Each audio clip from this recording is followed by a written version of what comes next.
All right, Robby Starbuck is with us now. Thank you. Appreciate you joining us.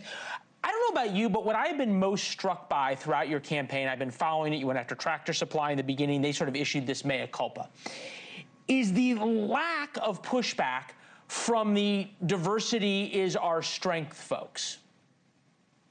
You know, honestly, it does exist, but here's the thing that this campaign has proven. They really do not have sizable public support. That's the issue, is that they've had these, sort of conglomerate groups like the HRC as their attack dogs for a long time. But in reality, how many real people were behind that? And the answer is not very many. This whole thing was just to stop you for a second, HRC is Human Rights Commission? Human Rights Campaign, which I struggle to even say because what they do has nothing to do with human rights. They're there to advance a far left ideology. That's why I call them the HRC, because I hate saying human rights part because they definitely human rights. But yeah, no, they essentially have been the vehicle to push these politics throughout corporate America. And so these companies got fooled into believing that there's some army there that does not exist. This was all a house of cards. Somebody just had to press the first card. And that's kind of what we've done here is we push that, but at the same time— But it wasn't just help me though. It wasn't just though an army of liberals who all believed that unicorns and rainbow flags brought profits. There was a lot of studies out there. Consulting firm McKinsey found a link between profits and racial and gender diversity. 2023 study, diversity matters even more. We're told McKinsey is some of the smartest people around. Alumni of McKinsey are in the administration because of how smart they are. If it is profitable to be diverse, why aren't these companies pushing back? Well, because it's not profitable to be diverse, but what's popular is to really what'll make you money is if you run your company based off of merit, not off diversity. I'm a minority myself. Look, I would stand to benefit from these ludicrous policies. So would my children. But the whole idea is I don't want my kids to be diversity hires.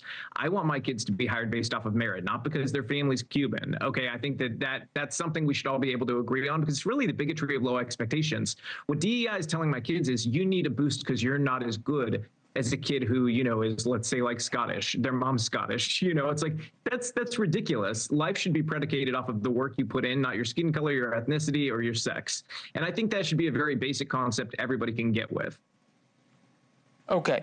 From the Wall Street Journal, diversity was supposed to make us rich, not so much. New researcher questions the methodology of McKinsey study that helped create widespread belief that diversity is good for profits. Academics have tried to repeat McKinsey's findings and failed, concluding there is, in fact, no link between profitability and executive diversity. We've been showing video of Bud Light.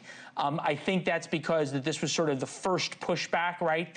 Now I'm blanking on her name, the transgender woman, Dylan Mulvaney, who had the Bud Light can. Yeah, Dylan Mulvaney with the Bud Light can.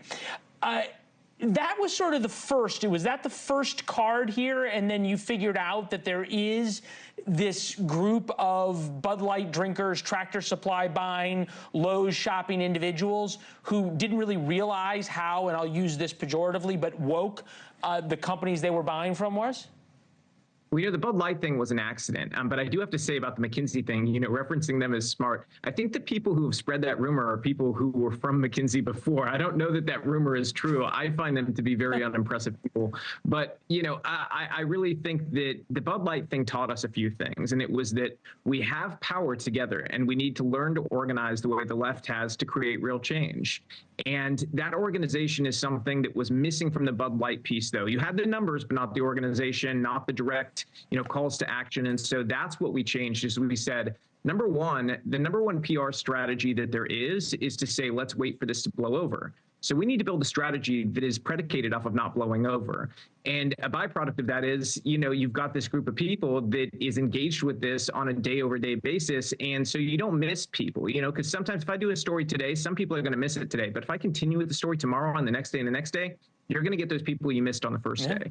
So you're able to bring together a larger contingent of people, and the company has to deal with it for a prolonged period of time. And that's what sort of changed the game with this is there's, somebody who's kind of directing it and as a general to say, hey, here's the one click button you can do to call and email this company and let them know how you feel. Here's what we need to do next. And I think that strategy is helping so that people are able to keep continual pressure on the companies to make changes. Thanks for watching. Go to joinnn.com to find NewsNation on your television provider.